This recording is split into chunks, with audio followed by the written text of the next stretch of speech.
Good afternoon. Welcome back to the channel. Today we're going to prep our 1970 Ford Country Squire for departure. There's actually a couple things we need off of this. The 390 engine and the front disc brake spindles. These spindles are going to be used on our 65 Galaxy 500 LTD. So you'll see that car more on the channel. But first of all, we got to get this thing prepped to even get it pulled up front by the garage to where we can get it on a nice level surface to begin the removal of drivetrain. There's a major problem with the steering rag joint in this car is busted or something, so this car is very, very hard to steer. So this is going to be quite the challenge getting it up to the front here. More evidence of the rot in this car. You can see this engine does run though. We did get it running on the channel. You can see that video. If you look at our videos, we have posted the 70 Country Squire 390. It did fire up and run, so this is a good engine, so we're going to keep it and use it in something else. Alright, no brakes. Downhill. What could possibly go wrong? Alright. Give me a little tug. Go. Yep.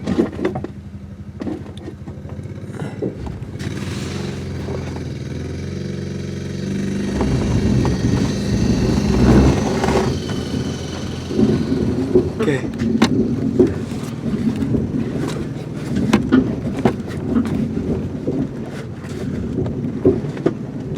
Build up, stop! Stop! Stop. Alright, just wanted to check my brake situation out.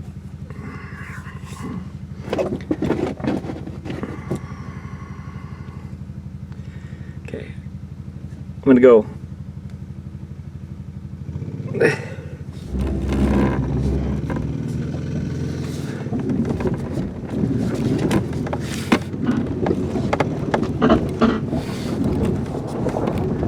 Whee!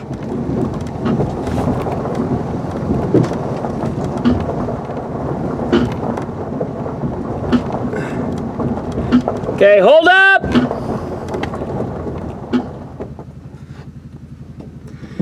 Let's move the tailgate.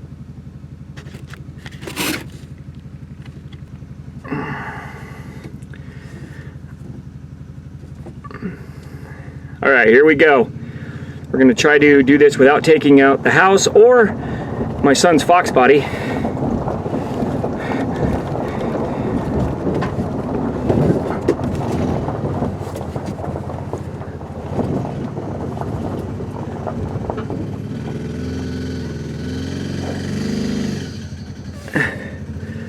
And she doesn't want to go up on the... Oh, hold on a second. I think I see the problem. All right, so we had rolled up onto the strap.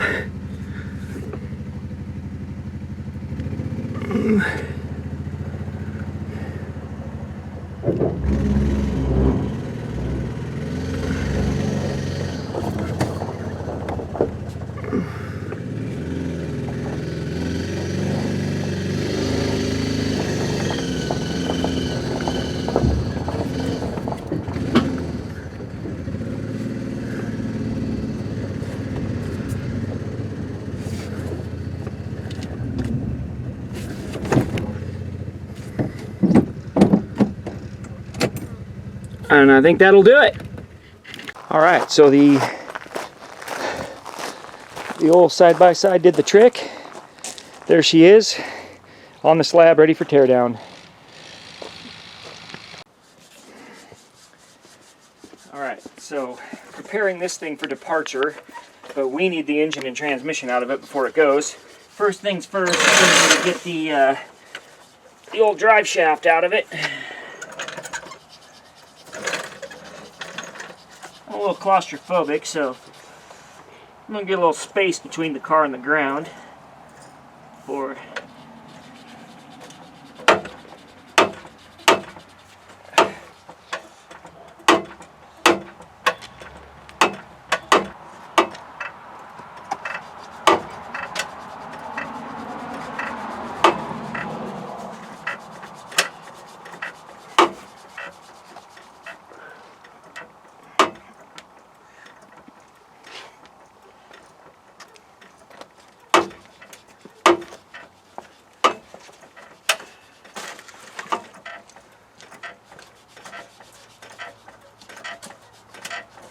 Coming up, I'm getting a little more throw now. We're going to want to put some jack stands under the car before we go under it.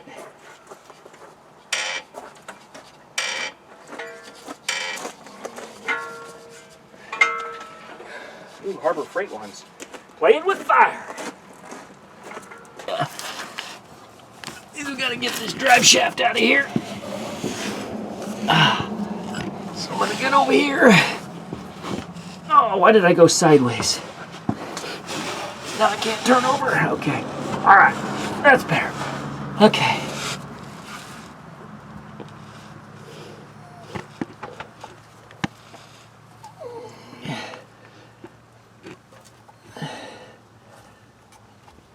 Probably gonna need some rags. Looks like this pinion sealed a little leaky. Hey, I actually had weeds growing into the car.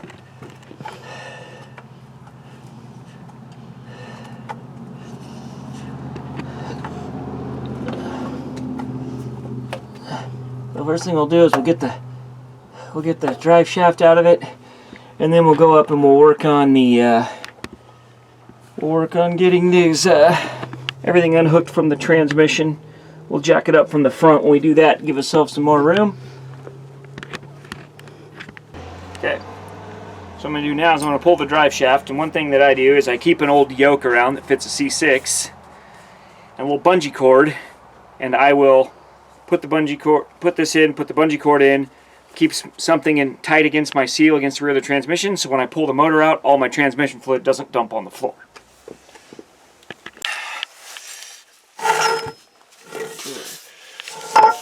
So drive shaft is out. Slide my other yoke in, and then, like I say, I will run this around once I get those two transmission mount bolts off. I just hook these in each of the hole, running it around this. Keeps that tight against my transmission, so I don't end up with a large puddle of transmission fluid underneath the car. Alright, now I'm gonna need can you grab me a 7/16 wrench? Yeah.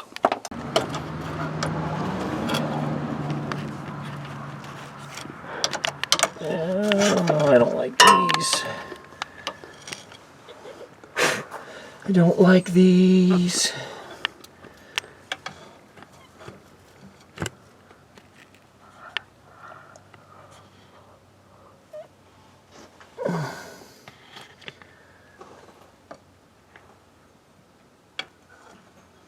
Why did you have to be this style?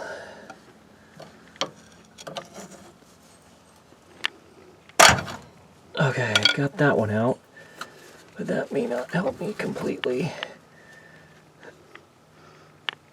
because I think there's still something bolted to it. Working on the speedometer cable here. Get that off.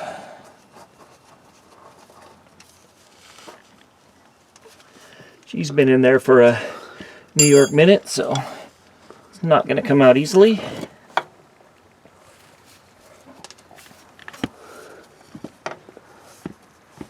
Somewhere if I can find it too. So there's your speedometer gear. Somewhere I have one of these that's cut off that I plug this hole with. I don't know where it is right now. When people talk about changing your speedometer gear, if your speedometer's off, you change tire size or rear gears or something, that's the gear they're talking about right there. You can change those gears to different teeth amount and change what your speedometer reads. But we're probably going to have a jack to support this transmission while we do it. Get this mount out of here. And we're going to have to get this kick down linkage off.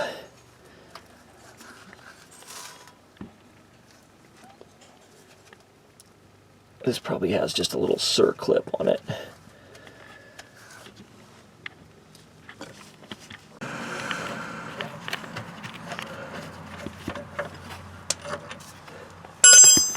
Okay, I got that bolt out of the mount. All right, so you can see we've got the exhaust unbolted now. A couple of them, the studs came out, which is common. A couple of them, one of them, just the nut comes off. The other side, both of the studs came out. Either, that's okay. Now, one issue we've got here is I don't know if this thing was like Dukes of Hazzarded at some point or it just sank into the ground. I'm guessing the Dukes of Hazzard option was probably more likely. But this ear right here is bent up, which pushes this bolt up into the floor pan for the cross member. So I'm going to use a bar to see if I can either clearance the floor pan, which is probably going to be the case, or bend this back down. I'm thinking the floor pan's probably going to be the path of least resistance, just enough so I can get that cross member bolt out of there. Maybe hard to see up in there, but next order of business underneath the car is going to be to get these the motor mount bolts out. You see there's just one on each side right there. This one's pretty accessible. The other one, the oil filter boss, kind of drops down there, makes it a little bit harder to get to, but all in all, not too bad. So we'll knock that out next, and then should be able to clear out some of the stuff on the top side, and then just be about ready to yank this thing out of here. So we got both of those bolts out. I always like to do a little archaeology here. So wiping all the dirt off this filter.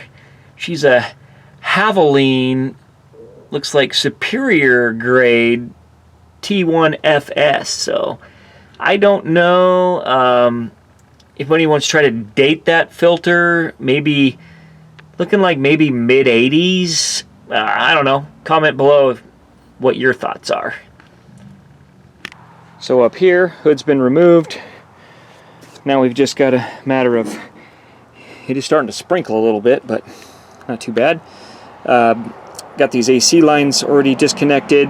The system was already evacuated. Don't worry, we didn't let anything into the environment. Matter of just heater hoses. I don't think the fuel line's hooked up anymore. If it is, we'll just cut it. This thing's been parked for years.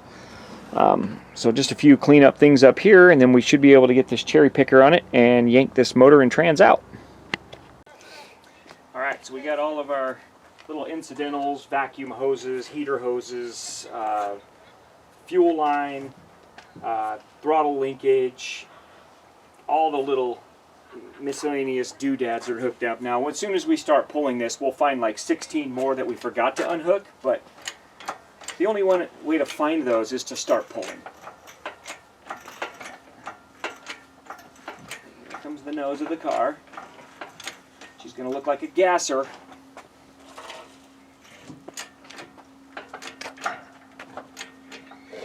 Now the engine's starting to lift free of the car. And once I get to a certain point, I'm going to need to start coming forward a little bit.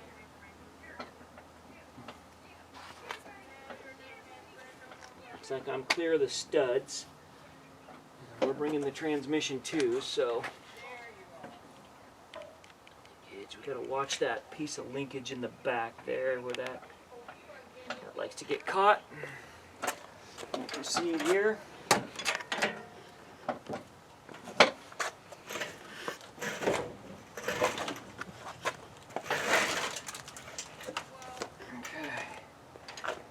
Definitely getting it forward now. Do I see anything that seems to be like it might be hanging up? That should come with it. That should come with it. Not really seeing anything that would... Oh, yeah, now I do. Okay, it's all coming back to me now. Alright, we got some power steering lines we're going to have to deal with. Power steering pump. So,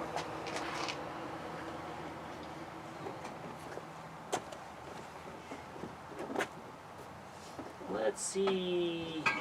I think what I'm going to do, I think I'm just going to pull the old pump out of the way and leave the pump in the car.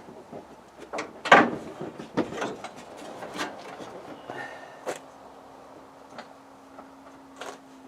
we'll do that. Okay. Okay. So I just unbolted the power steering pump, and I'm just going to leave it in the car.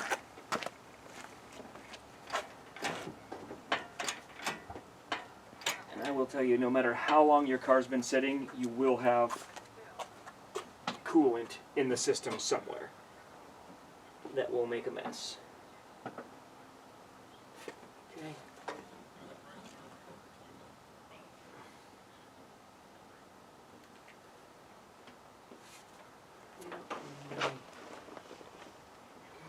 Same deal as always. The piece I couldn't find, my plug for the speedometer hole, all the transmission fluid just puked right out the speedometer hole.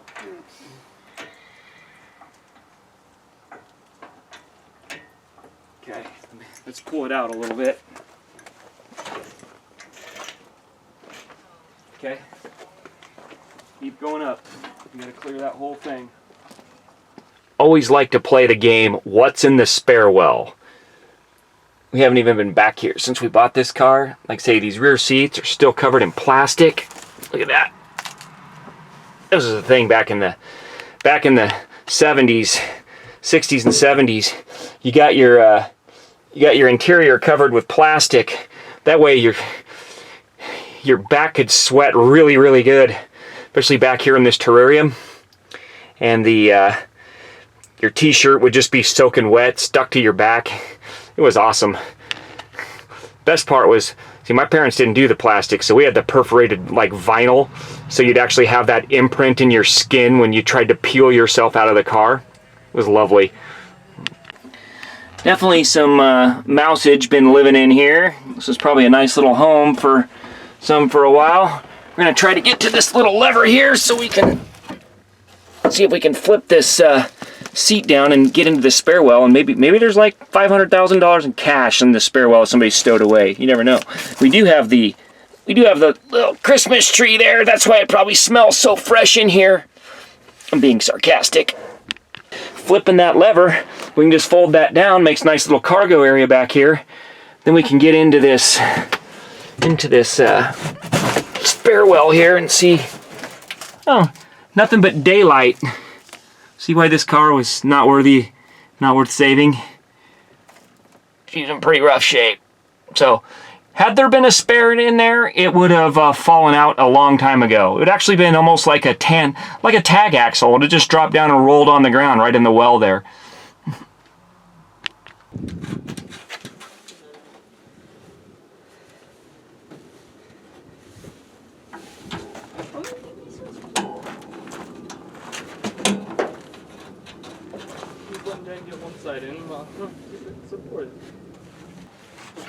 Let us get these started. And you can kind of see the imprint of where it was.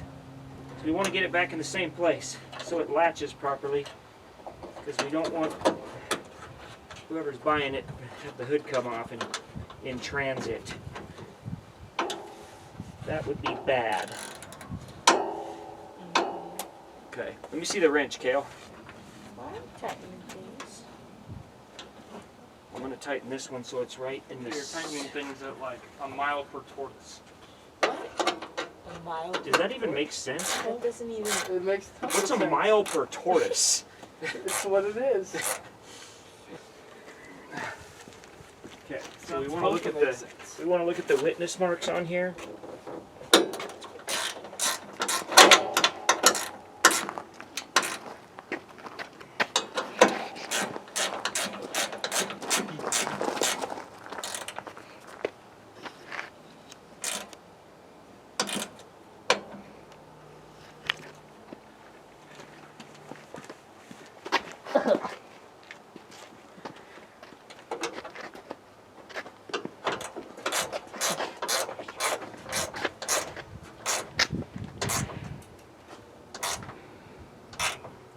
Okay, let's see if it will actually latch. Yeah. Look at that. She's road ready.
So here it is the next day.